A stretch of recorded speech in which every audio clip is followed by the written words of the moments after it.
Bom dia a todos. É realmente um prazer estar aqui.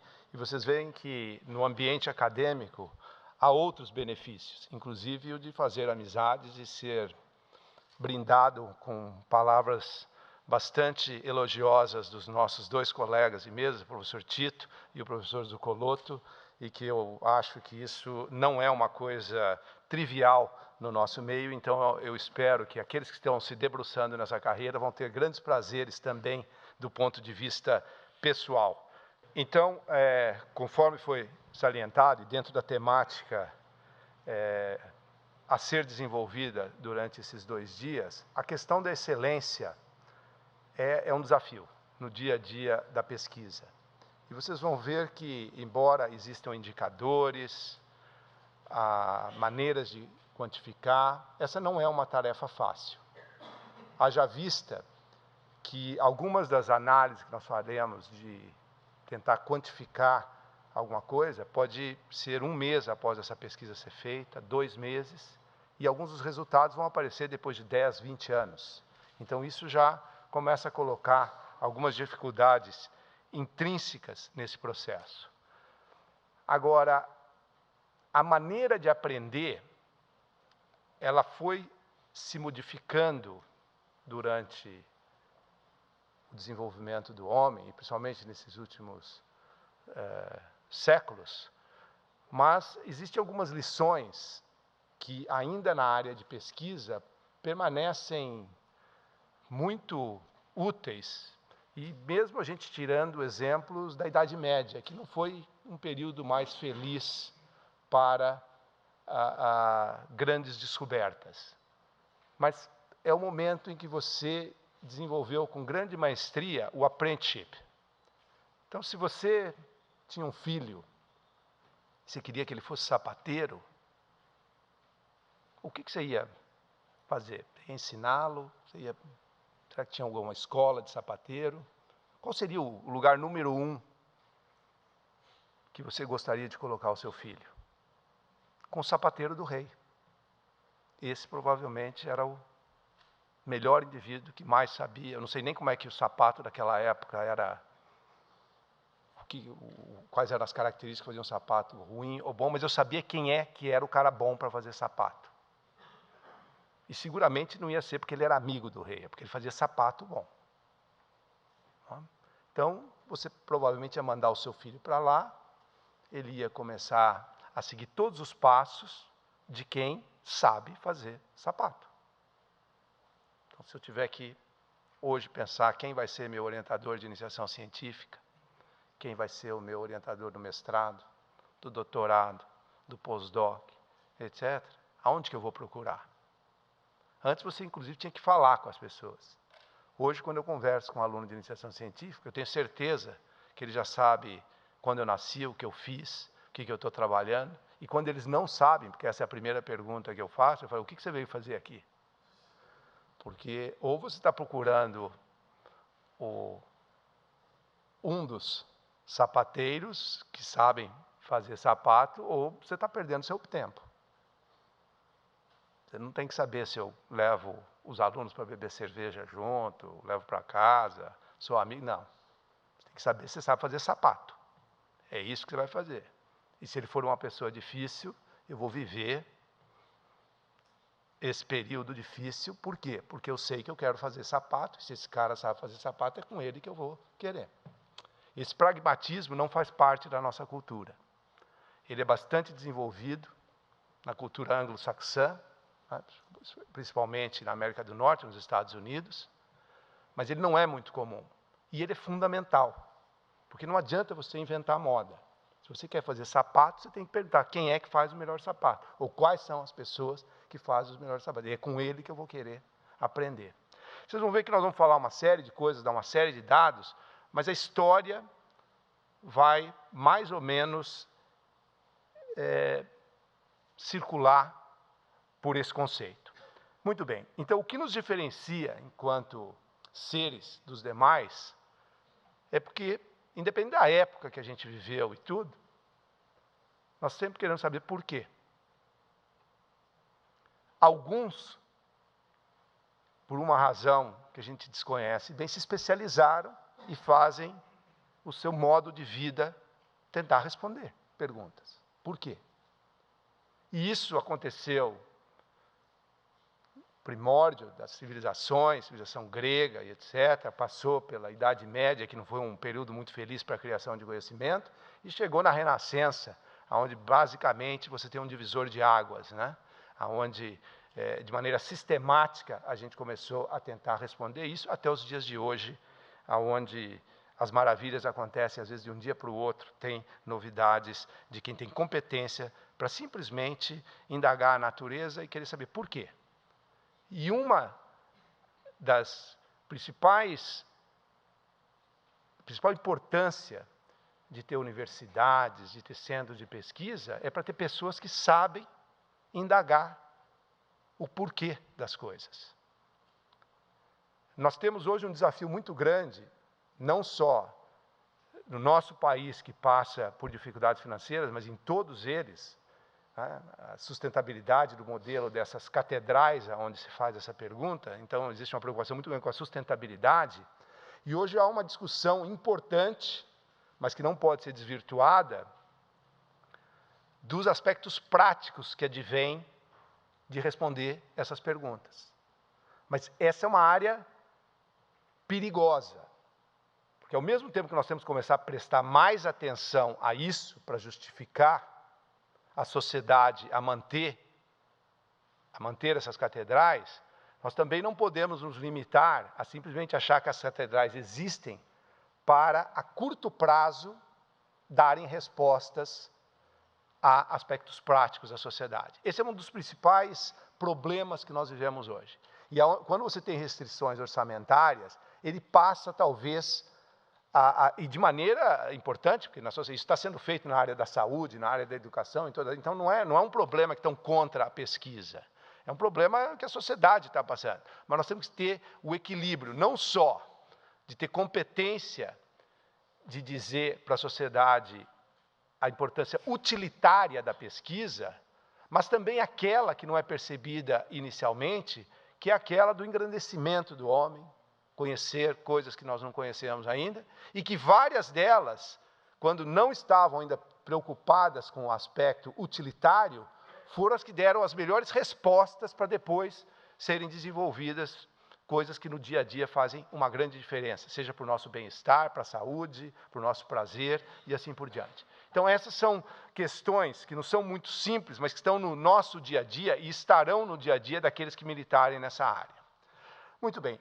As pessoas que procuram saber o porquê das coisas, desde dos gregos, que fizeram isso com uma certa competência, Aristóteles, e começaram a ter modelos para ver, quer dizer, a partir disso nós começamos a falar no método científico. Quer dizer, são as regras que estão por trás de que alguém que quer responder perguntas, e não só de maneira diletante, mas de uma maneira que torna mais próxima a possibilidade de você ter respostas. Não é? Ou, se a gente começar a falar em hipótese, de aceitar ou refutar uma determinada resposta. Então, existem várias definições. Essa é uma definição operacional do método científico, e que é o principal motivo pelo qual nós temos a pós-graduação, o mestrado e o doutorado. Basicamente, nós queremos que os alunos que estão nesse estágio tenham familiaridade, se tornem especialistas no método científico, porque é isso que vai dar capacidade para que eles, fora desse laboratório, nas suas vidas, vão ter a possibilidade de continuar respondendo perguntas. Então, é o conjunto de procedimentos de que se valem os cientistas para descobrir fatos novos e elaborar novas ideias. Existem algumas centenas de definições, mas a ideia fundamental é essa. Já mais recentemente, Descartes começou a detalhar um pouco mais esse processo. Então, aqui, não aceitar nada como verdadeiro, que não possa ser comprovado, evidência. Dividir o problema em partes, análise. Começar pela parte mais simples e, progressivamente, estudar as mais complexas. Fazer síntese. Recapitular para evitar omissões. Enumeração. Nem sempre a gente faz isso. Tem que ter cuidado. Não é? Mas, essas são, então, maneiras de você simplesmente pegar aquele conceito muito simples, por quê, e começar a dizer como é que eu aumento a minha chance de chegar onde eu quero, se eu seguir uma cartilha, se eu gastar os meus 3 anos de mestrado, se eu gastar os meus 4, 5 anos de doutorado, para me especializar em fazer isso. Você não vem aqui para aprender um método, você precisa dominar um método para responder perguntas. Mas você não pode subverter o modelo e ficar refém de um método. É muito importante ter pessoas especialistas no método, mas não são essas pessoas que irão responder perguntas. As que irão responder perguntas são aquelas que conhecem os métodos e tal, mas não subvertem a ordem. Quer dizer, o método é uma forma de você começar a testar a sua hipótese. Quer dizer, você pode ter uma boa pergunta, se você não tem um método, você não chegará lá. Não adianta nada ter um método muito bom se você não tem uma pergunta. Dificilmente você vai conseguir fazer alguma coisa muito produtiva a esse respeito. Bom, um dos principais marcos na evolução do conhecimento foi a Revolução Científica. E agora nós já estamos passado ali aquela época do sapateiro, né, a Idade Média, né, e os artesãos, e nós estamos agora com artesãos que são especialistas. São artesãos que já estão começando a questionar dogmas da monarquia, dogmas da igreja, de inclusive entender como é que o nosso mundo funciona. E foi aí que pessoas como Copérnico, Kepler, Newton começaram a dar suas contribuições. Quer dizer, nesse caminho aonde pessoas começaram, usando metodologia científica, a questionar dogmas que nunca foram questionados. Então vejam a quase que empoderação que essas pessoas têm, de por ter uma curiosidade, de ter uma pergunta, começarem a balançar, inclusive, as estruturas vigentes na época. Duas dos principais pilares da saída da Idade Média era a Igreja e o Estado, que era representado pela monarquia. Quer dizer, isso, basicamente, esses conhecimentos, algumas dessas pessoas, inclusive, tiveram o destino de acabar numa fogueira, porque estavam questionando dogmas de uma maneira muito intensa e incomodando pessoas que estavam mais afeitas a aceitar verdades sem comprová-las. Não é? Então, isso mostra o porquê dessa época na Renascença, que se marcou como uma revolução científica, ou uma grande virada, onde o método científico basicamente sofreu aquela evolução do que os gregos tinham feito, né, principalmente Aristóteles, onde o porquê começa a ser substituído pelo como, a lógica para tentar explicar as coisas, a intuição começa a ser substituída pela observação controlada, lógica verbal pelo racionalismo matemático, verdades deixam de existir e é muito mais importante ter dúvidas das coisas, mesmo quando você já tem alguns resultados, você ainda tem espaço para ter dúvidas, não move da autoridade para a objetividade. Quer dizer, isso é fundamental, e sai da especulação e cai no método experimental, onde as coisas podem ser testadas. Então, isso sintetiza mais ou menos uma evolução do pensamento, de como responder às indagações dos porquês, que aconteceram principalmente do berço da civilização com os gregos até o Renascimento, aonde nós tivemos essas transformações. Muito bem. E como isso nos afeta no dia a dia? Quer dizer, no nosso ambiente? Não é muito simples, porque nós gostaríamos de ter receitas para um aluno, para um docente, para um postdoc, mas isso tem que ser contextualizado. Nós não vivemos num espaço aberto. Cada um de nós, a pesquisa, ela é mundial, ela independe de onde você está, mas o pesquisador não, o pesquisador tem uma casa, tem um país, tem um ambiente, e nós precisamos entender bem quais são essas características desse ambiente, porque eles vão impactar no que você está fazendo e na sua capacidade de responder os porquês. E, inclusive, ele tem que motivar mudanças, se a gente acha que o ambiente não é o mais propício para poder fazer isso. Então, no restante dessa nossa exposição, nós vamos tentar um pouco contextualizar onde é que a pesquisa brasileira, e basicamente do Estado de São Paulo e na USP vem sendo feita, e quais seriam os desafios que nós temos institucionais e talvez até individuais para poder atender aquela questão que foi colocada pelo professor Tito e pelo professor Zuccolotto, de como nós vamos aumentar a relevância da nossa pesquisa. E nós vamos ter que ter muito cuidado para, ao longo desse processo, separar o que é a tentação de simplesmente focar em pesquisa utilitária, aquela que pode ter repercussões imediatas e que é muito importante para o desenvolvimento do país, para a melhora da qualidade de vida, daquela que é para gerar conhecimento e que, especialmente em época de crise, principalmente quem está dando dinheiro, seja ele representado por um governante ou por um secretário ou qualquer outra pessoa, que é tentador achar que eu vou financiar agora o que vai ter resultados imediatos. E a experiência mostra, há vários exemplos, que nem sempre as coisas são assim. Se nós pegarmos tem inúmeros exemplos. Por exemplo, alguns dos medicamentos mais utilizados em medicina, em doença cardiovascular, vários deles se tornaram realidade não porque alguém estava querendo desenvolver aquele medicamento para aquela patologia. É porque existiam pessoas curiosas, que estavam fazendo um trabalho com muita competência, e do conhecimento que eles obtiveram naquela estratégia de entender melhor o mundo, criou-se essa oportunidade para, eventualmente, você ter drogas que são usadas hoje no dia a dia.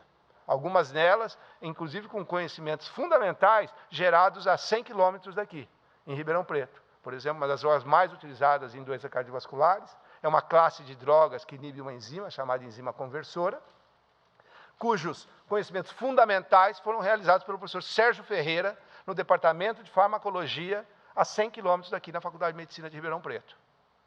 Evidentemente que não basta só ter o conhecimento, uma fase importante de gerar recursos, de gerar riqueza, é a transformação do conhecimento em riqueza. O Brasil não dispunha naquele momento, e ainda é precário nesse processo de transformar conhecimento em riqueza, e uma empresa norte-americana fez isso com grande competência, porque também não é uma coisa trivial você pegar aquele conhecimento que foi gerado aqui, na farmacologia de Ribeirão Preto, e transformar num remédio que você pode tomar e está salvando milhares de vidas. Isso foi feito por uma empresa farmacêutica nos Estados Unidos. Qual que é mais importante? Os dois são importantes. Evidentemente que eu gostaria de ter só a segunda parte, a empresa, aquela que vai gerar recursos, salvar vidas e tal, mas não, você precisa de tudo isso.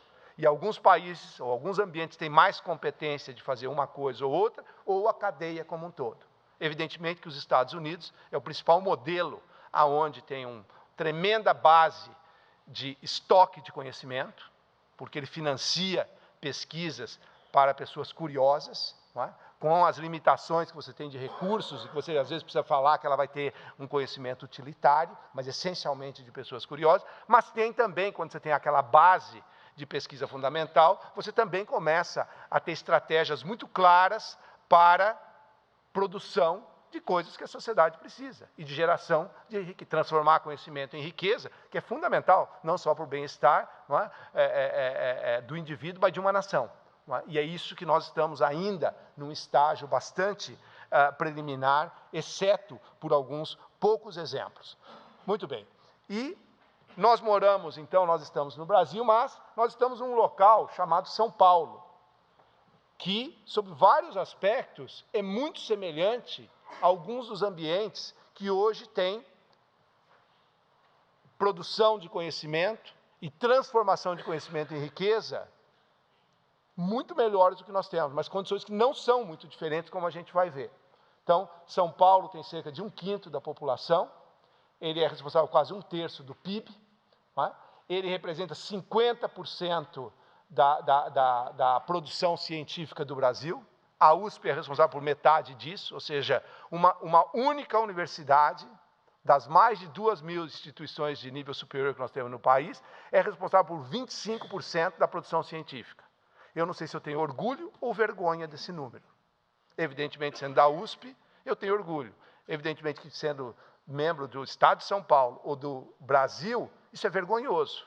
Quer dizer, como é que pode existir tamanha concentração de produção de coisa? Isso não é bom para ninguém. E, inclusive, não é bom para o esforço que a USP tem feito, conforme nós vamos ver, de formar quase um mestre ou doutor por docente por ano, que é um número excessivo de formação de pessoal especializado. Nós temos que repensar isso. E vocês vão ver as dificuldades para poder repensar isso. Porque as benesses, a progressão da carreira, a obtenção de grandes, é baseado nesses números. Mas como é que eu vou mudar, então, esse quadro, se estão colocando as cenouras, e para eu pegar a cenoura, eu tenho que apresentar esses números? Essa é a revolução que nós temos que ter no país. O país já está num momento que ele tem que repensar, reequilibrar as suas ações. Entender que tem um sistema de ciência e tecnologia. Não adianta imaginar que nós vamos ter um time com 11 Pelés. E eu vou deixar por Pelé mesmo, porque não é só pela minha idade, mas é porque a coisa está meio confusa agora. Então, não adianta você só pensar em ter num time 11 Pelés, porque existia um só daquele tipo lá que fazia. Hoje nós precisamos de um time. E algumas pessoas precisam fazer alguma coisa, outras precisam fazer outra. Foi mencionado no meu currículo que eu fiz o doutorado no Medical College of Wisconsin. É uma faculdade de meio de campo nos Estados Unidos. Os Estados Unidos, coitadinho, ele só tem 120 faculdades de medicina, tem 320 milhões de pessoas. Nós aqui somos muito mais desenvolvidos. Nós temos 206 milhões e temos 250 faculdades de medicina.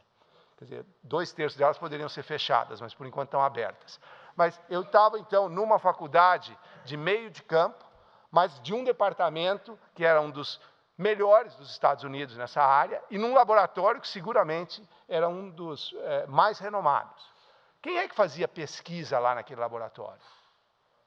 Muito semelhante ao que a gente vê nos laboratórios da USP. Vários alunos de pós-graduação, fazendo mestrado, doutorado, vários alunos de iniciação científica e alguns pós-doutores. Logo depois, eu tive a felicidade de fazer o pós-doc numa outra instituição. O mesmo país, diferente estado, mas mesmo país. Na Harvard e depois na Stanford, são muito parecidas.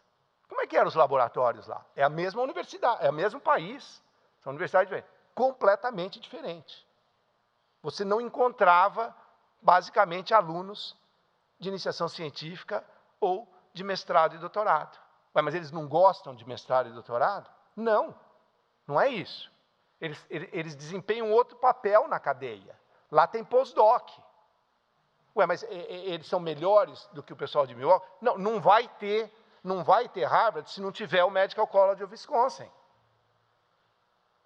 Então, aqui não, aqui tudo precisa ser igual. Todo mundo precisa fazer tudo. Nós não temos um sistema. Nós somos muito avançados aqui no Brasil, não é? Vocês sabem que o ensino superior aqui, nós somos quase um país socialista. Vocês todos conhecem isso, não é? Vocês sabem qual é a parcela do ensino superior privado versus o público?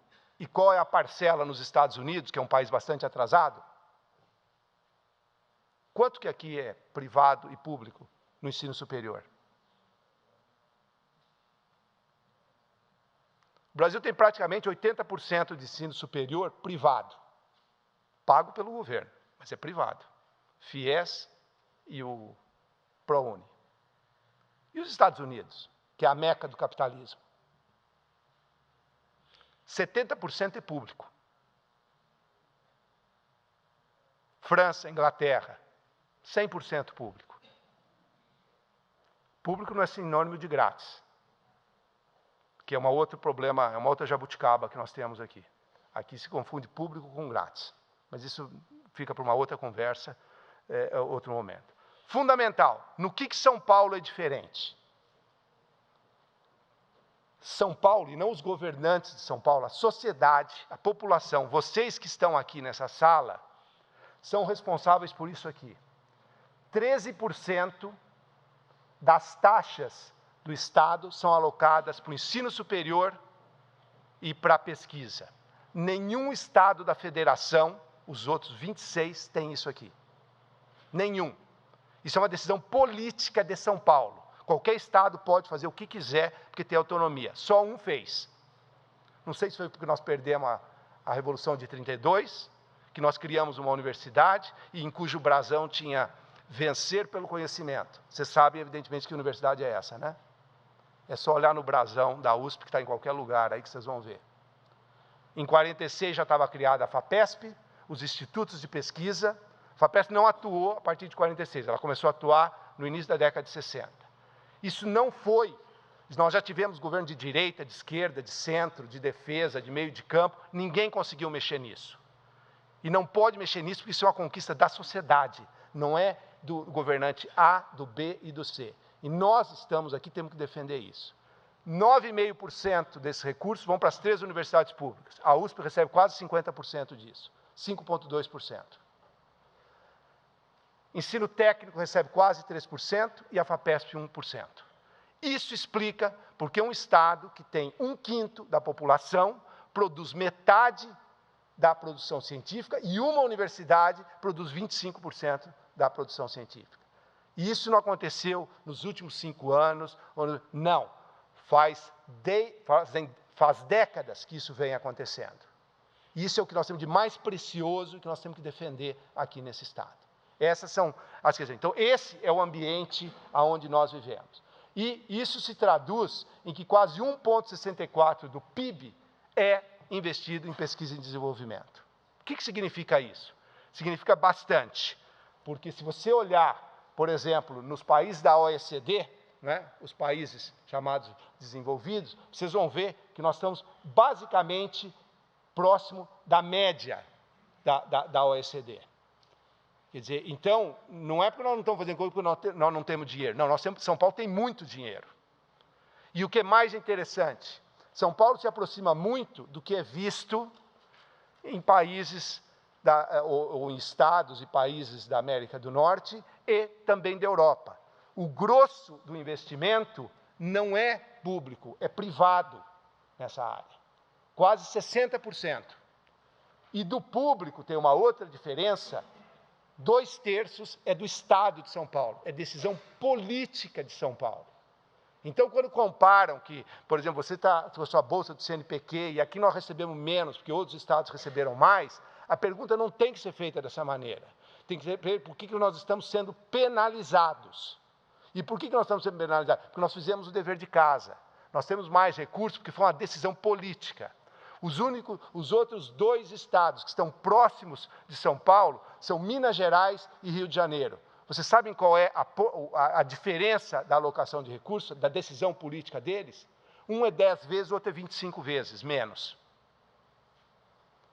Então, isso é muito importante quando você estiver, especialmente procurando o seu próximo emprego, ou sabendo onde você vai viver, onde você vai pagar as suas taxas, levar isso em consideração.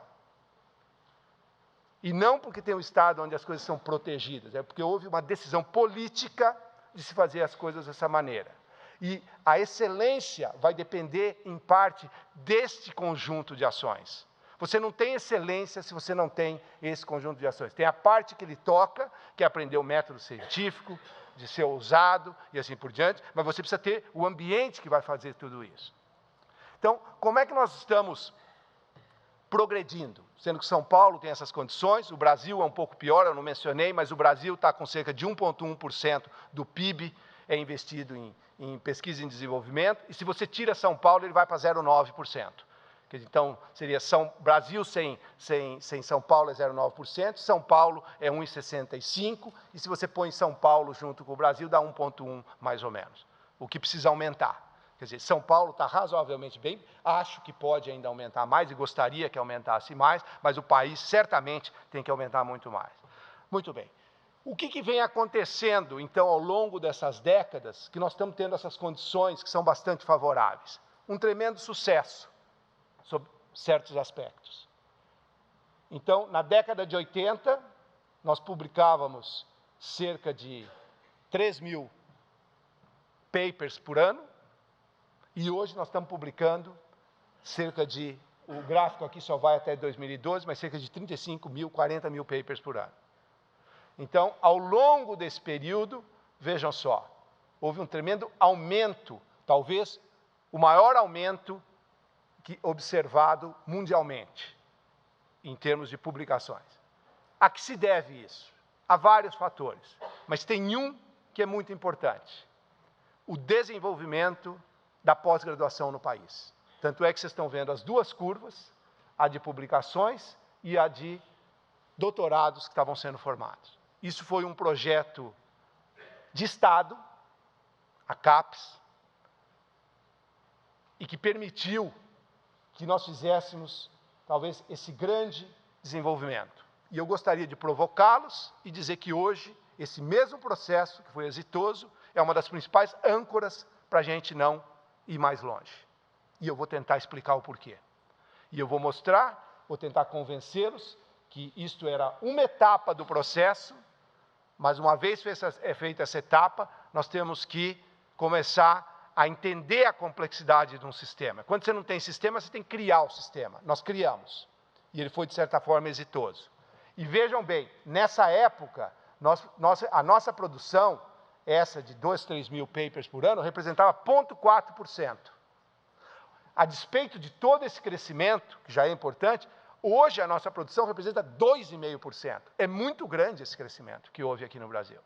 Então, de uma coisa, você não tem dúvida. Com os esforços do professor Zuccolotto ou não, para contribuir na escrita de paper, nós aprendemos a fazer paper. E papers que são publicados em revistas especializadas, indexadas. Muito bem. Então, isso, sobre essa ótica, esse é uma história de sucesso muito importante e uma das poucas que nós temos de ter projetos de Estado e não projetos de governo. Quer dizer, muda governo, muda tudo, o projeto continua e vai se desenvolvendo por décadas. O problema é a nossa capacidade de, quando atingir um determinado degrau, mudar para o outro degrau. Nós estamos fazendo a mesma coisa faz 30 anos. E eu sou um grande crítico disso. Especialmente agora à frente da Pró-Reitoria de Pesquisa. Quando eu começo a ver dados que eu normalmente não via, e que são dados que são muito distintos do que a gente vê no cenário internacional. Então, em 93, se a gente fizer um recorte, nós produzíamos cerca de 5 mil papers, representava 0,5%. Ali na década de 80, eu mencionei que eram cerca de 0,4% dos papers. Em 2003, o mesmo recorte, nós já estamos com 1,3%, e mais recentemente, em 2013, nós estamos com cerca de 2,5%. Então, nós saímos de 24º, fomos para a 17ª posição, e agora a 13ª. Qual é o tamanho da nossa economia? Há 3, 4 anos atrás, nós estávamos quase desbancando o Reino Unido. Bom, o Reino Unido está com os problemas dele agora, mas o fato é o seguinte, nós estávamos quase indo para 5º. Hoje nós devemos estar entre 9º e 10º, e temos que resolver logo para voltar a crescer, mas não é tão simples. Mas estamos em 9º, 10º. Isso não é compatível com a nossa economia, para começar. Quer dizer, é um tremendo de uma evolução, mas ainda tem trabalho a fazer. Trabalho exitoso, mas falta um bocado para a gente chegar lá. Isso não é compatível. Vocês olharem o quadro de medalhas hoje, vocês vão ver uma coisa semelhante. Quem abriu o jornal hoje de manhã e acompanhou, deve estar, eu acho que número 13, ou abre. Não vai abrir agora, não. Mas se abrir aí agora, hoje dá para abrir no ar. Vocês vão ver que nós estamos em 13º. É o nosso lugar mesmo. Por quê? Porque o trabalho de casa não está feito ainda. Não tem mágica aqui. Não adianta ter ufanismo e vamos lá. Vão ter oportunidade de ufanismo, porque sempre tem exceções. Somos 206 milhões de habitantes. Quer dizer, possibilidade de achar aí O problema é o seguinte, quantos Pelé nós estamos perdendo? Quantos professores de física nós estamos perdendo? Quantos violonistas nós estamos perdendo? Quantos violoncelistas nós estamos perdendo? Quantos artistas, pintores nós estamos perdendo? Quantas pessoas que têm potencial não estão se desenvolvendo o seu potencial? Essa é a pergunta que nós temos que responder. Não é pegar um ou outro que merecem o devido aplauso e depois sair, entrar todo mundo de mãozinha dada, chora e tudo. Esse negócio não vai nos levar para lugar nenhum, gente. Não vai adiantar fazer isso. E nós vamos ter que sentar, botar o traseiro na cadeira, ter um plano e começar a andar. 7-1 não era motivo suficiente para ter plano? Em casa, olha que hoje à noite pode ter outra injeção. E talvez vai repetir tudo de novo. Eu não sei se nós vamos ter outra. Tivemos uma Copa e agora estamos em casa. E uma Olimpíada. Gente, não tem lição melhor do que essa. É vexame completo. Era para chegar e falar o que fizemos errado, como é que nós vamos mudar. A USP está no meio de uma crise. Esquece os motivos e tudo, é oportunidade. A pergunta que nós temos que ter é como é que nós vamos estar no final dessa gestão, se a crise serviu para alguma coisa. Se nós pusemos essa universidade de ponta cabeça e perguntamos o que é que ela tem que fazer, ela está fazendo certo ou não está. Vocês sabem que se essa fosse uma empresa, fosse ser colocada na bolsa, num chamado IPO, ia ser um desastre. E não foi por obra de alguém do mal que quis fazer isso. Como é que a USP começou em 1934? Daquela visão daqueles paulistas que fizeram isso, logo depois que nós perdemos a Revolução. Eles criaram uma escola, que foi a Faculdade de Filosofia, e agregaram algumas que estavam existentes. Direito, a Medicina, a Exalc e assim por diante. Tinham lá 6 escolas. Naquele momento, cada uma das escolas tinha um RH, tinha uma contabilidade, tinha isso e tinha aquilo. Hoje, nós temos 52 unidades. Sabe quantos RH, quantas contabilidades, quantas tesouraria, quantos nós temos? 52. Aqui nesse campus, nós temos 6 unidades? 5 unidades. Adivinha o que cada uma tem? Uma biblioteca, uma contabilidade. Ah, mas foi alguém do mal que desenhou isso? Não. As coisas foram acontecendo. Só que agora, no meio da crise, nós percebemos que isso aconteceu, agora tem que mudar. Claro que você não vai chegar e falar, não, foi alguém do mal que chegou lá e desenhou e acabou. Não é isso. Mas agora o plano tem que envolver. O desafio dessa gestão não está distribuindo dinheiro, não está respondendo. Bom, vai ter que oferecer uma alternativa, tem que ter um novo modelo. É isso que essa gestão tem que tentar fazer. Quando eu falo gestão, eu estou dizendo nós, né? Quer dizer, o conjunto das pessoas, tem algumas pessoas que estão lá, mas eu digo, a universidade. Quer dizer, isso aí, as coisas não são feitas com uma varinha de condão quem está lá. Quer dizer, tem conselhos, desde os departamentais, dentro das unidades, as congregações, TTAs, até que você chega lá na administração central. Ou seja, sempre quando nós estamos falando de excelência, de qualidade, nós estamos falando da mesma coisa. Quer dizer, é como é que nós aprendemos a fazer, a tentar responder os porquês. Por que estamos nessa crise? Por que eu quero fazer determinada coisa? É isso. E nós temos que usar o método científico. Muito bem. Qual que é o grande problema que nós temos? Aprendemos a fazer paper. Ninguém discute isso. Esse tremenda evolução, então a produção do Brasil, e vocês veem que aqui é de São Paulo, vai mais ou menos junto. E sempre ela representa cerca de 50%. Quer dizer, mesmo quando estava publicando pouco, lá nos 80, como agora está publicando muito, a lista verde, então, é a razão entre as duas. Então, independente dos números, São Paulo produz 50% e a USP cerca de metade daquilo, ou seja, 25%. E tem uma tremenda concentração que eu espero que mude. Aonde é que está o problema? Está nesse slide. Então, aqui, a evolução que nós tivemos na produção de papers, e é muito difícil você avaliar qualidade, mas tem alguns indicadores. Lembra, nenhum indicador é perfeito. Tá? Um dos indicadores que existem, e dificilmente você vai ser escravo de um indicador e tal, mas eles podem sinalizar alguma coisa, é quantas vezes algum trabalho foi citado. Então, essa é uma forma de você avaliar relevância. Uma das. Não é? Vejam o que acontece. Essa linha 1, nesse gráfico inferior, é a média mundial dos pesquisadores dos países que estão publicando. E essa linha aqui é a brasileira. Então, desde 80, quando a gente publicava 2, 3 mil papers, até agora, que nós aprendemos a publicar muito, que nós estamos publicando quase 40 mil papers por ano, tem um pequeno detalhe. A relevância da nossa pesquisa é baixa, medida por esse indicador. Não, mas eu conheço alguém que publicou uma Nature, fez isso, o professor Sérgio Ferreira. É claro que tem exemplos, nós estamos falando aqui do conjunto das nossas ações, e que é importante também. Então, a relevância é baixa. Bom, mas será que é só por causa de uma atividade? Não, é amplo, geral e restrito. É que nem democracia, né? Quer dizer, é amplo, geral e restrito. Então, vocês veem aqui uma série de áreas do conhecimento, 2 recortes, um entre 2000 e 2001, e um entre 2010 e 2011. Essa linha é a linha da média, e nós estamos aqui, basicamente, sempre sobre. Temos alguns sucessos, mais recentemente da física, né? Eu não posso falar muito, porque nós estamos aqui no Instituto de Física, mas, em parte, vocês verem como é que indicador é problemático. Existem tipos de pesquisa, como na medicina, que são feitas com centenas de autores, e, às vezes, esses trabalhos acabam também recebendo muito, e eles, às vezes, deformam um pouco os indicadores. Mas a mensagem é a seguinte: de maneira geral, nós temos um bom caminho para melhorar em todas as áreas. E a nossa questão aqui, já que nós representamos quase 25% da produção, é o que nós podemos fazer dentro da USP. Porque se você melhorar só dentro da USP, você já pode fazer um bom estrago, no bom sentido, nessa situação.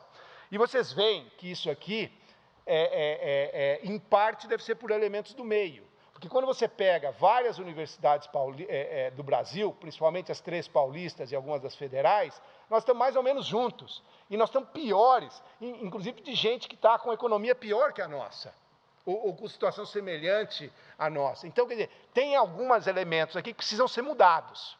Então, é óbvio que tem um problema individual, mas tem problemas também, digamos assim, institucionais. E nós temos que atuar nas duas pontas. Não adianta só atuar numa ou noutra. E é isso que é importante. Onde é que você vai estar? Quer dizer, o grande desafio é por que São Paulo, com aquelas condições que a gente apresentou, não está conseguindo quebrar essas dificuldades e esse sistema. E isso não se restringe exclusivamente à publicação de papers. A mesma coisa, um pouco pior, é da transformação do conhecimento em a riqueza. Lembra-se que essa atividade ela é feita na universidade esporadicamente, porque é assim no resto do mundo. É só o Brasil, ou São Paulo, que tem um governador que tem coragem de entrar na FAPESP e fazer um desafio para as 3 universidades que elas têm que fazer mais, desenvolver mais patentes dentro da universidade. Eu conheço, quer dizer, ele merece um prêmio.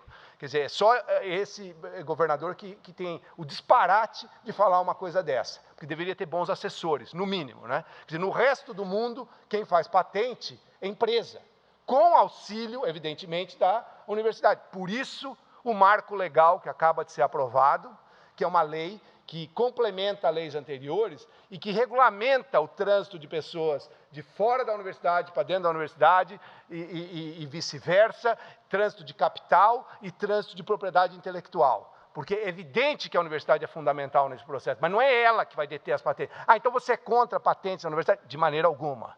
Mas o grande patenteador não é a universidade. Ou pelo menos, se for, vai ser outra jabuticaba que vai acontecer só nesse país. Então, quando vocês veem aqui, o nosso problema é um pouco pior, porque nós representamos, basicamente, 1,2% das patentes mundiais, enquanto que a produção científica, com os problemas que ela tem de relevância, ela representa cerca de 2,5%, e o que é pior ainda, não é? O pior é que grande parte das patentes que são feitas aqui são por não residentes. Você sabe o que significa isso? Significa que esse é um país onde a maior parte das 500 maiores empresas do mundo tem filiais, elas têm aqui no Brasil. E quando elas vendem alguma coisa aqui no Brasil, elas têm que garantir a patente delas, então elas ressubmetem a patente. Ou seja, isso aqui não tem nada em cinza de conhecimento, de coisa nova. E simplesmente a GC Lever vai vender um negócio aqui e para assegurar que ela tem propriedade intelectual, ela patenteia aqui também. Então, o que nós queríamos saber é isso aqui. Ou que as poucas que as não residentes estão produzindo de conhecimento, que não é muito, o máximo disso aqui é para garantir mercado. É coisa que elas já patentearam lá fora e estão patenteando aqui dentro. Então, esse número fica pior ainda. Então, esse é um desafio muito grande, que interessa à universidade, mas não necessariamente para fazer patente dentro da universidade. Por que eu digo isso? Por causa desses números aqui. Aqui vocês têm uma análise entre o Brasil e a Coreia do Sul, não é? E eu ponho a Coreia do Sul porque no início da década de 60, a renda per capita era muito superior à da Coreia, e hoje nós estamos tomando um banho. Né? Então, em algum momento não muito longe, não é? Eu sou nascido na década de 60, né? No começo, 1960, quer dizer, esse era o quadro, mudou rapidamente. Bom, o que vocês estão vendo aqui? O que vocês estão vendo é que na coluna da esquerda, em 2012, nós temos os 10 primeiros patenteadores do Brasil. Nossa, olha que beleza, a USP é a segunda. Pior do que isso, na lista de 10 tem 7 que são institutos de pesquisa ou universidade. Se vocês somarem isso aqui, vai dar umas 100 e poucas patentes. Agora, vai para a lista da direita. A primeira coisa, não tem universidade ou instituto de pesquisa aqui. Ah, as universidades lá não são boas? Não. São, mas não é a universidade que patenteia. Quem patenteia é a empresa. Só a LG tem 6.000 patentes.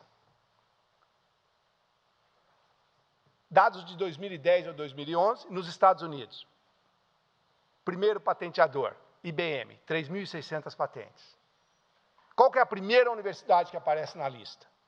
Vocês vão errar, mesmo que eu dê 10 chances. Naquele ano, foi a UCLA, Universidade da Califórnia, Los Angeles. Quantas patentes? 263. Então, quer dizer, o problema não é que você vai resolver o problema do país se as universidades patentearem. As universidades vão participar desse problema, mas quem faz a patente, quem tem a obrigação de fazer, quem está gerando, transformando conhecimento em riqueza, é a empresa. Seja uma startup, uma que vocês podem sair aqui e ter num parque tecnológico, ou uma grande corporação. É isso que vai fazer a roda girar. E é isso que nós temos que ter pessoas fazendo. Então, é só no estado de São Paulo, que tem características de ser um país europeu, que um governador entra dentro da FAPESP e diz que quer que as universidades aumentem a sua produção de número de patentes. Quer dizer, isso é um descalabro. Isso não pode acontecer. É por isso que nós temos que estar atentos para manter esse sistema que foi desenvolvido em São Paulo. Quer dizer, não depender de governantes. Governantes são necessários, evidentemente, porque senão você tem anarquia, mas nós temos que estar muito atentos às ações que eles fazem. Muito bem. Para terminar, eu quero só mais alguns pontos para discutir com vocês. Então, a USP, sob várias medidas, é tida como modelo. Ela está publicando, faz mais de, desde 2002, quer dizer, nesses últimos 10, 12 anos, nós estamos formando, em média, quase 6.000 mestres e doutores por ano. Isso dá quase um mestre e doutor por docente por ano. Nenhuma daquelas universidades que eu mencionei anteriormente, Harvard, Yale, Caltech, Universidade of London, Universidade de Tóquio, tem números como esses. Isso é um número muito excessivo.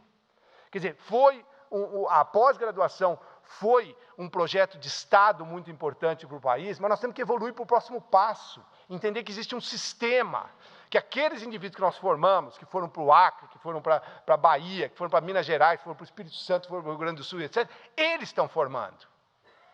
E os bons que eles estão formando deviam vir para onde? Para os nossos laboratórios vir fazer pós-doc. É a mesma coisa que o Medical College faz nos Estados Unidos, quer dizer, é um sistema que tem que ter. E não adianta dizer só aquele é importante. Não, se não tiver um, você não tem o outro. E esse é que é o problema da isonomite brasileira. Aqui tudo tem que ser isonômico, aqui todo mundo tem que fazer a mesma coisa, todo mundo tem que receber a mesma coisa. Não existe um mundo dessa maneira. Você carrega muita ineficiência nesse sistema. Então nós temos que ter alternativas. Não me interessa se a alternativa é mais à esquerda, mais à direita, não é disso que nós estamos falando. Nós estamos falando realmente de aspectos muito práticos e pragmáticos do nosso dia a dia, culturais. Quer dizer, independente de, por exemplo, nos Estados Unidos, você ser um republicano ou um democrata, em que momento, hein, para ser um ou outro lá, o negócio está complicado também lá, não é só aqui. Quer dizer, essas coisas permeiam esse processo. Quer dizer, então não é um problema de você ser de esquerda, de direita, de centro, de ponta cabeça, o que você quiser. É um problema de ter valores que vão além daqueles que nos diferenciam em termos políticos, que é muito natural. Quer dizer, nós não precisamos ter a mesma visão de mundo. Mas tem algumas coisas que nós temos que ter concordância. E essas são as fundamentais. E que a gente tem grande dificuldade de externá-las e de exigir que governantes, sejam da direita ou da esquerda, aquele patamar não é para ele dizer se ele vai para um lado ou para o outro. Aquele lá, todos têm que fazer. A diferença de ser de direita e de esquerda vai depois desse elemento. É isso que nós temos que ter, enquanto sociedade, uma falha muito grande de desenvolver um modelo que permita isso. Então, essa é uma coisa para vocês pensarem. Não tem nada contra alunos de pós-graduação, evidentemente, mas por que o aluno de pós-graduação não é o melhor para desempenhar a grande parte da pesquisa num laboratório de uma universidade que é dita de pesquisa como a Universidade de São Paulo? Porque ele está em fase de aprendizado, e não tem nada errado com ele. Ele está aprendendo o método científico. E mais, a CAPES, para poder fazer a revolução que ela fez tudo quadradinho. Então, quando você está, hoje, você tem que fazer o seu mestrado, você tem que entrar naquele dia, tem que fazer a disciplina, tem que fazer a qualificação e tal. O doutorado, você vai fazer isso, vai fazer aquilo. Isso é incompatível, na maior caso. É bom para formar pesquisadores, mas é incompatível a ter projetos de risco, projetos que exigem maior envolvimento, dedicação. E não tem nada errado com o aluno, não é essa a questão. A questão é como é que nós vamos reequilibrar a nossa missão de continuar formando porque o país precisa disso, com aquela de ter pesquisa de alto impacto, que é uma exigência da sociedade para a USP, porque a USP é cara, pelos motivos que eu apresentei anteriormente. Então, não vai dar para imaginar que nós vamos fazer tudo ao mesmo tempo. Não tem recurso para isso. E se fizesse, é uma forma ineficiente de fazer as coisas. Tem que ter um sistema para fazer isso. Esse é o diferencial e a dificuldade que nós, enquanto pesquisadores, alunos, docentes, servidores, temos, e inclusive de conversar sobre isso e, de mais importante, de mostrar para a sociedade que é assim que as coisas deveriam ser feitas. Então, a USP vem fazendo progressos importantes no número de pós-doc em seus laboratórios, porque isso depende de bolsa também, depende de política de agência, não é só, agora eu quero ter pós-doc. Tem que ter uma série de coisas, depende da pró-reitoria de pesquisa começar a dar estímulos, e nós estamos dando esses estímulos. Nós estamos, por exemplo, quem manda uma bolsa para a FAPESP, quer dizer, o dia que você pega o protocolo, se o aluno está no seu laboratório, por até 6 meses, nós vamos começar a pagar R$2.000 por mês para esse pós-doc, enquanto ele está aguardando a notícia. E se você é um docente e tem 2 pós-doc por ano da FAPESP, você vai ganhar R$10.000 para você gastar do jeito que você quiser. Se a PG me auxiliar a publicar o diabo do edital, que já deveria estar publicado, já está anunciado há algum tempo, brevemente vocês vão poder. O recurso tem, só não tem a maneira de eu entregar para vocês. Mas o das mensalidades já está. Quem não sabe o que é PG, Procuradoria Geral. É um outro probleminha que nós temos dentro da universidade. É necessário, mas às vezes é um probleminha. Bom, então, vocês veem que está tendo um movimento bastante expressivo no aumento de pós-docs, não é? Mas, quando comparado a mestres e doutores, então isso é ao longo do tempo, né? Desde 2006 até aqui, vocês estão vendo que nós estamos mais ou menos estável com mestres e doutores, isso tem que diminuir, é muito, por qualquer medida isso aqui é muito. Tem um número, que eu não sei bem se é anedótico ou não, que a USP é a primeira no mundo a formar número de doutores por ano. Vocês sabem qual é a segunda? Universidade da Jordânia.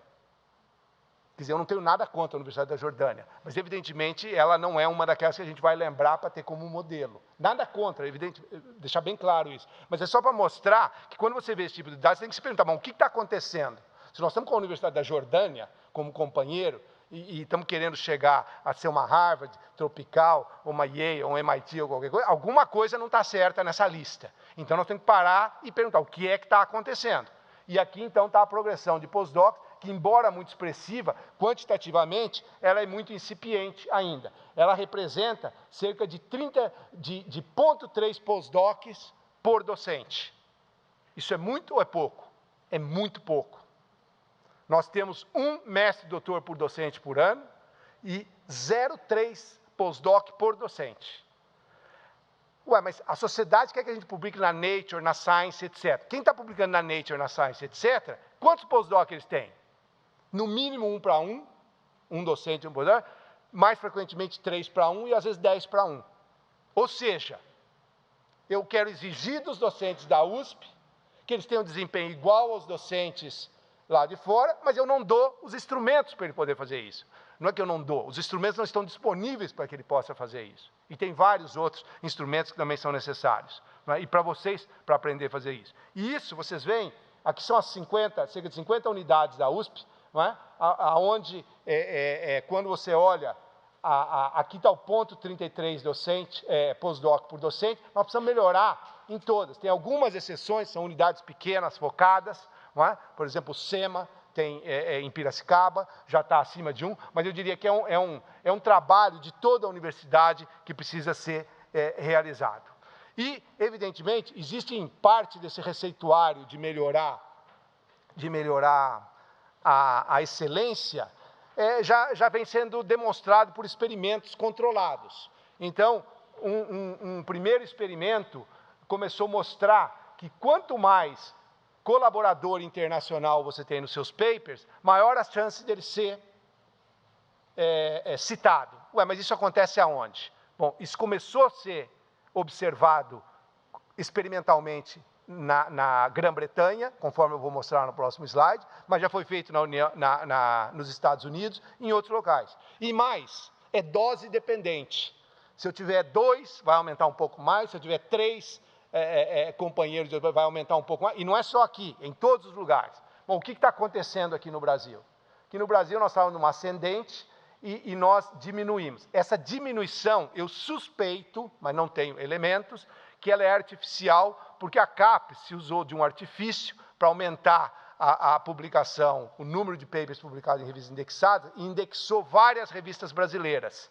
E essas revistas brasileiras fez com que, acho que a nossa produção era de 30 ou 32 mil, fosse para 40 mil, mas talvez aqueles 10 mil eram de coisas que são coisas muito locais. E, consequentemente, tem ainda uma menor chance. Mas nós estamos próximos de 30 a 35%. A USP sempre é um pouquinho mais do que a média nacional. Quer dizer, então, se está entre 25 e 30, está entre 35 e 40 desculpe, entre 25 e 30 no país, aqui está entre 35 e 40 na USP. Muito bem, e o primeiro experimento foi esse, que foi realizado, então, pela Royal Academy of Science, na Grã-Bretanha, onde começou a mostrar que você pegando pesquisadores de características semelhantes, eles perguntaram quem tem colaborador estrangeiro, 2, 3, 4 ou 5, o que acontece? E 2 recortes, 2000 e 2008. Sempre você tem, então, uma citação aumentada. Lembra que citação é um indicador de não... tem uma série de problemas com esse indicador. Se você trabalha numa área em que é uma área quente, muita gente trabalha, obviamente você vai ter mais citações. É por isso que nós não podemos ser escravos de indicadores. Indicadores são importantes, eles sinalizam coisas, mas você às vezes tem que olhar com detalhe. Então isso tem que ser visto nesse contexto. Mas é claro, isso aqui foi feito na Grã-Bretanha, nos Estados Unidos e já vários outros países, e tem a mesma tendência. Aí, então, não é modismo nós falamos que queremos internacionalizar, é porque tem dado. Quer dizer, pegando lá o modelo de Descartes, pegando método científico, falando, bom, se você quer atingir isso, você tem que fazer tal coisa. E é por isso que a universidade, por meio da Alcane e a própria Pró-Reitoria de Pesquisa e as unidades, etc., estão fazendo um esforço muito grande para criar as condições de você poder internalizar. Gente daqui e para fora, não falem em Ciências Sem Fronteiras, e gente de fora vir para cá. Quer dizer, então, é um esforço bastante amplo, mas não pode ser estabanado.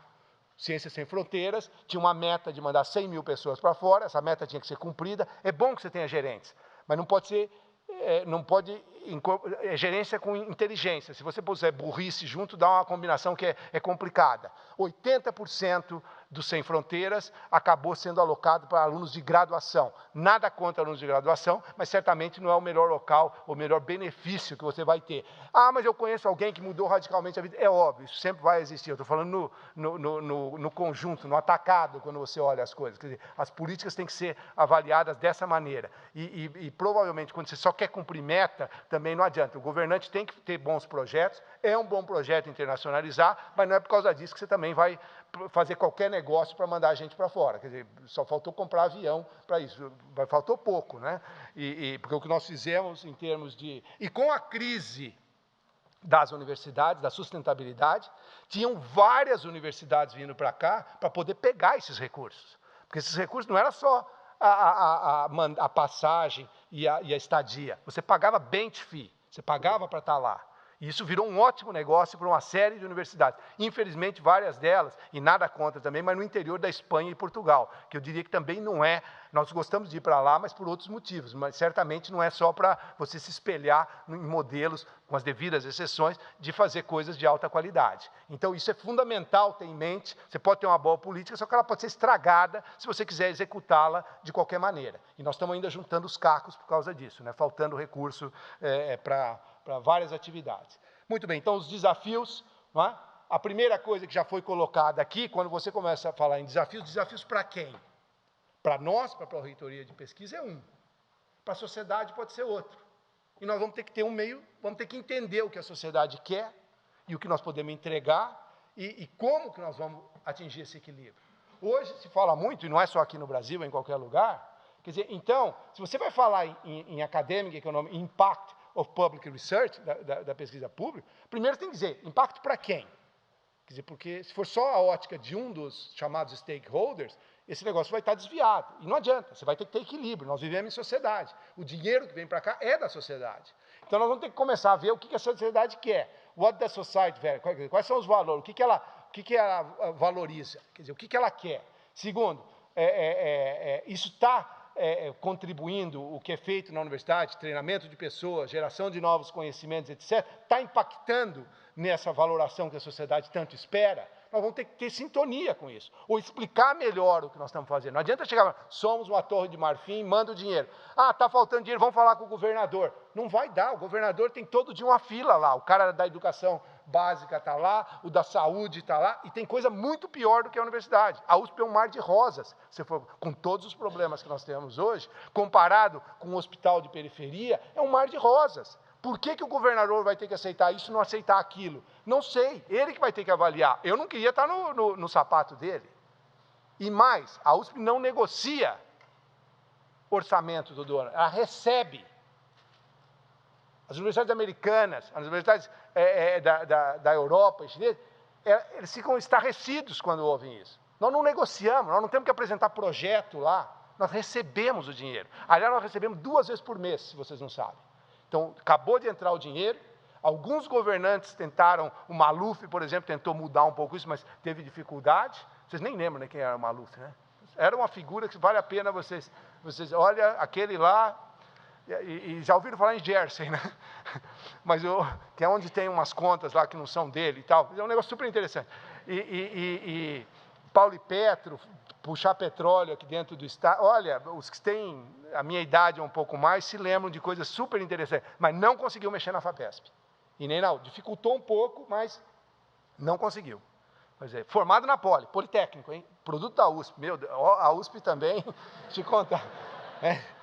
Brincadeira, né, gente? Mas vamos lá. Nada contra aqueles que são favoráveis ao Maluf. Bom, então, hoje começam a aparecer indicadores ou objetivos. Isso é importante, mas nós temos que ter os devidos cuidados.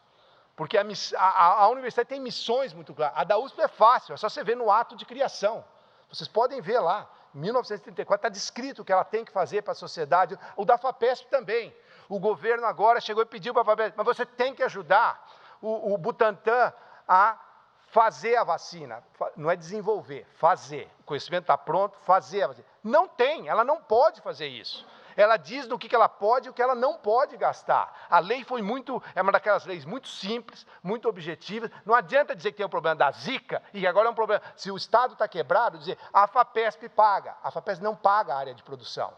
A FAPESP tem programas junto com empresas que são fantásticos, mas são coisas para estilingar, para fazer desenvolvimento. PIP, PIT, CPI de empresa e assim por diante, são esse tipo de programa. Agora, não é para chegar e falar, bom, o Butantan tem uma tecnologia, precisa 100 milhões para fazer tal coisa, põe lá o dinheiro da FAPESP. Não é, isso é produção. Por mais que seja nobre, e é nobre a atividade e tudo, não é daquele buraco que vai sair. E se o governador tivesse lido a lei que cria a FAPESP, ele não teria falado as bobagens que falou. Da mesma maneira que não deveria ter dito que patente é para ser feita dentro da universidade. Ela pode ser feita, é feita, e mais, as patentes que estão nas empresas são frequentemente feitas com auxílio da universidade, ou quando a universidade já formou alguém, ou com alguém que tem o trânsito para estar indo para dentro e para fora da empresa e da universidade, e que o marco regulatório agora vai regulamentar ainda mais esse negócio. Mas é fundamental que a gente comece a entender essas métricas que preocupam toda a governança da sustentabilidade das universidades no mundo inteiro. Então, isso é um objeto de pesquisa. Vários reitores, presidentes de universidades estão preocupados com isso, que nós temos que entender o que a sociedade quer e como é que nós vamos apresentar isso. Se nós não fizermos esse exercício, nós não vamos ter o apoio da sociedade.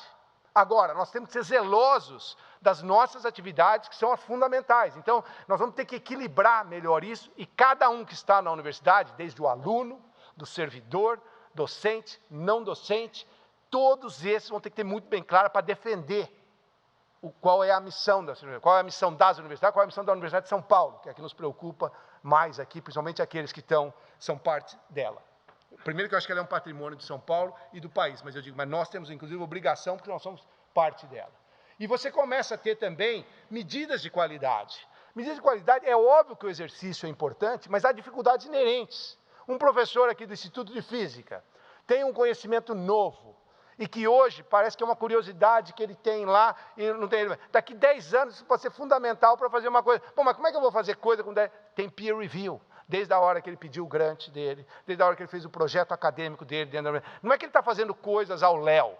Quer dizer, as coisas estão sendo feitas com critério. Então, não basta você simplesmente pensar na pesquisa utilitária. É evidente que a pesquisa utilitária é relevante, é isso que faz a diferença das nações, é isso que melhora a qualidade de vida do cidadão. Mas não é isso que é a obrigação completa da universidade. E nós temos que explicar isso para a sociedade, para governantes e para quem for necessário para manter o modelo, porque nós somos parte desse sistema.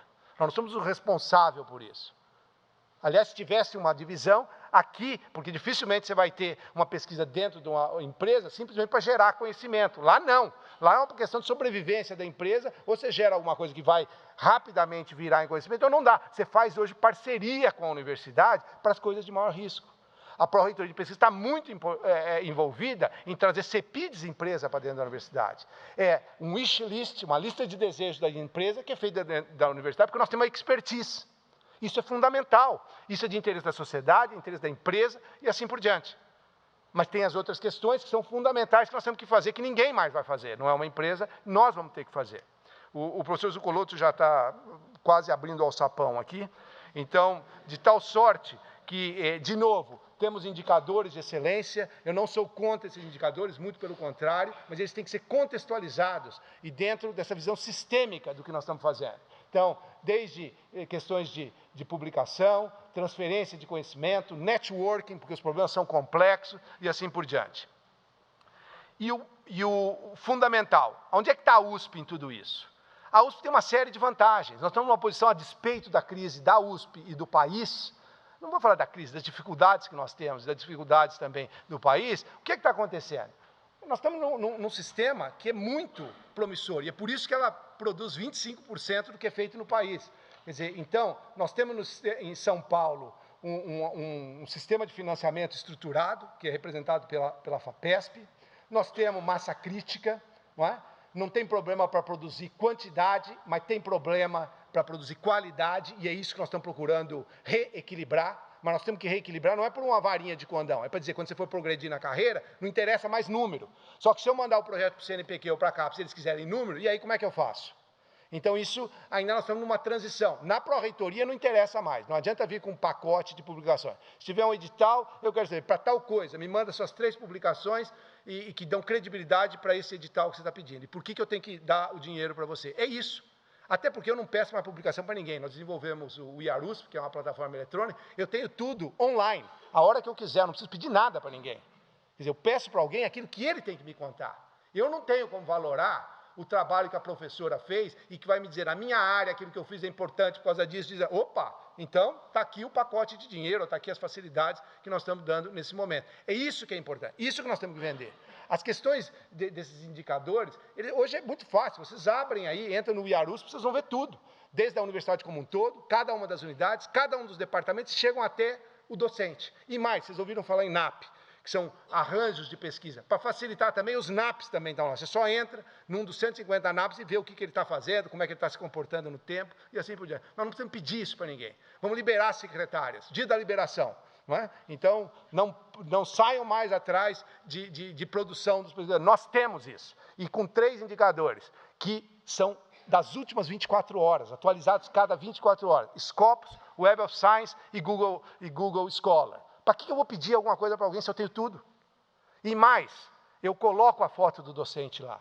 Se a foto estiver borrada, e ela pode estar borrada, é porque ele colocou a informação dele errada em alguma dessas bases de dados. Aí é problema dele lá corrigir, porque se ele não corrigir, está todo mundo vendo também.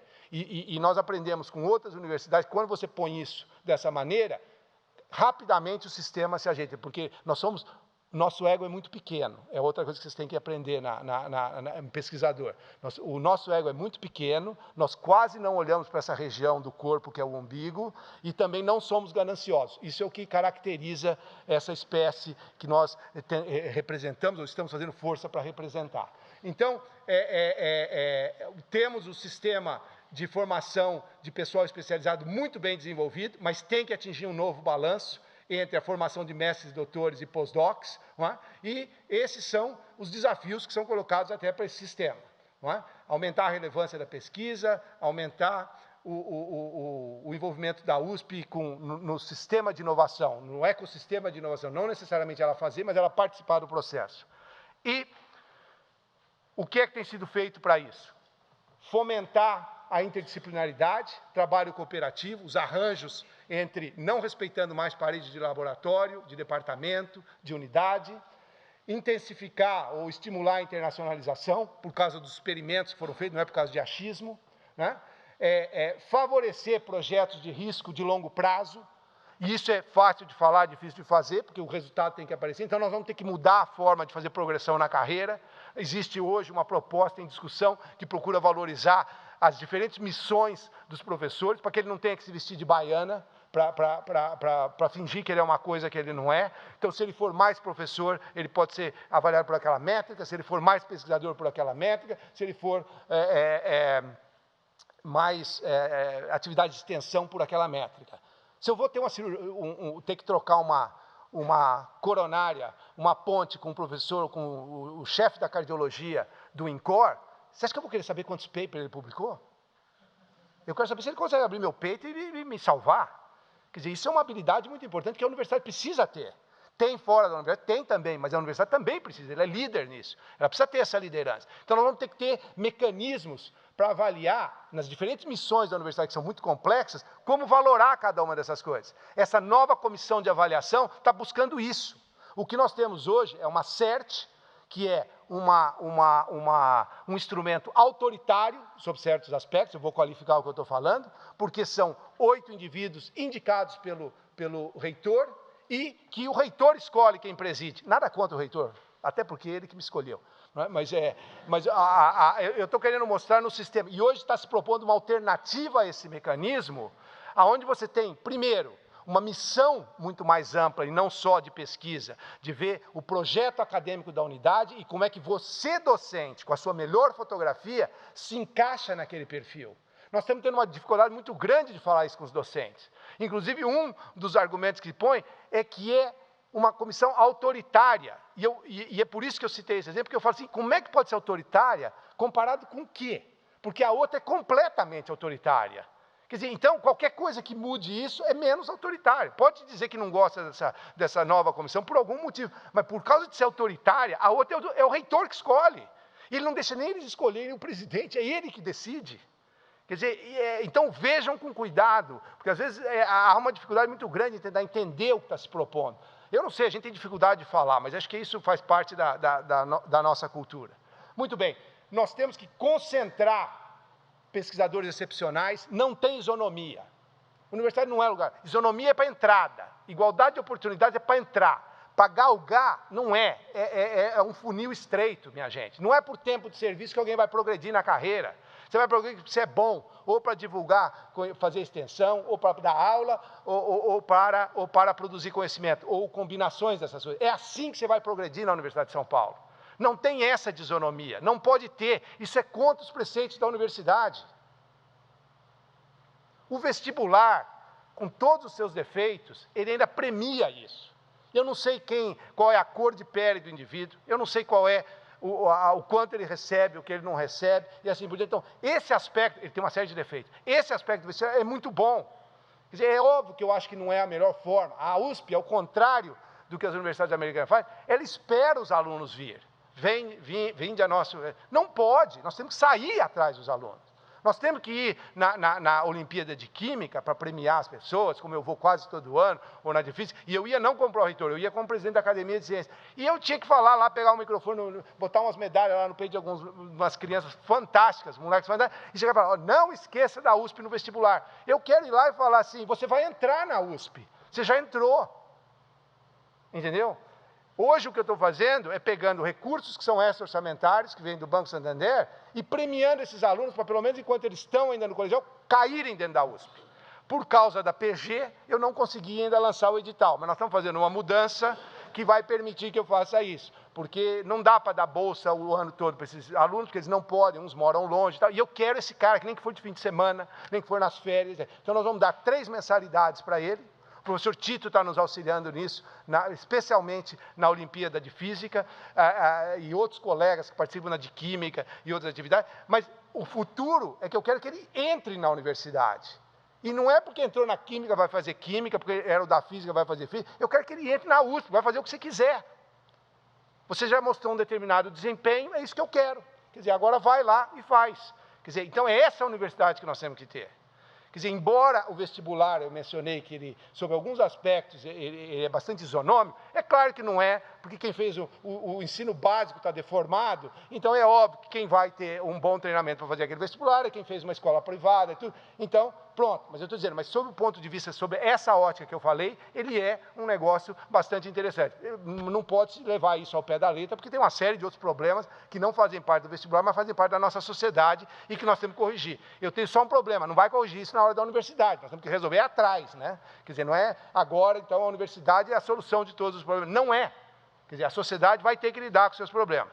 E, finalmente, quer dizer, nós temos, então, que focar no pesquisador, nas atividades fim e não na meio. Ele não pode ser um gestor de grande.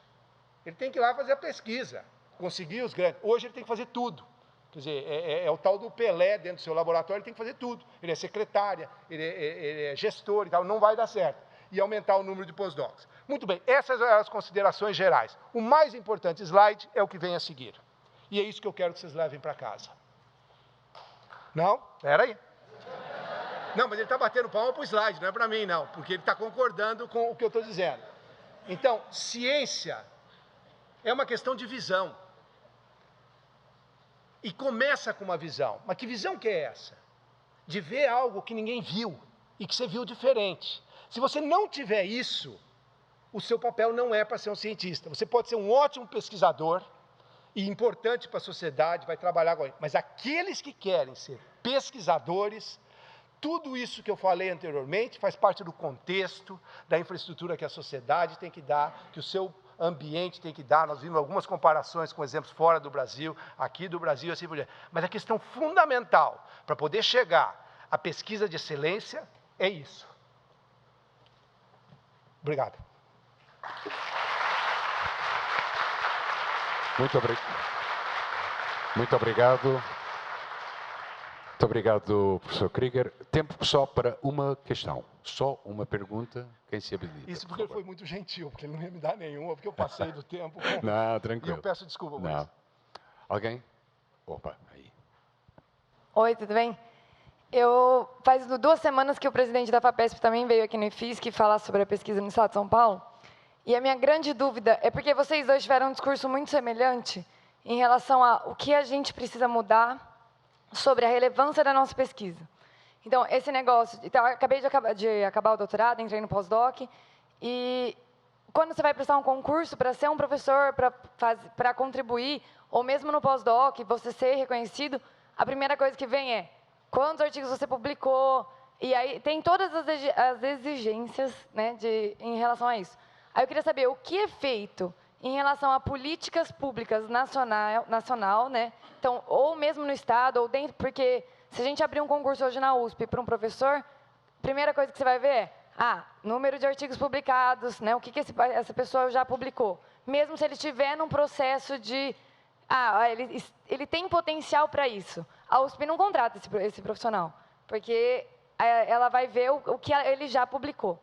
Então, assim, eu queria saber o que a gente faz como Brasil em relação a universidades e institutos de pesquisa para a gente mudar isso, essa visão de o pesquisador é o cara que publica muito ou é o cara que tem potencial para publicar bem, não muito, né? Bem.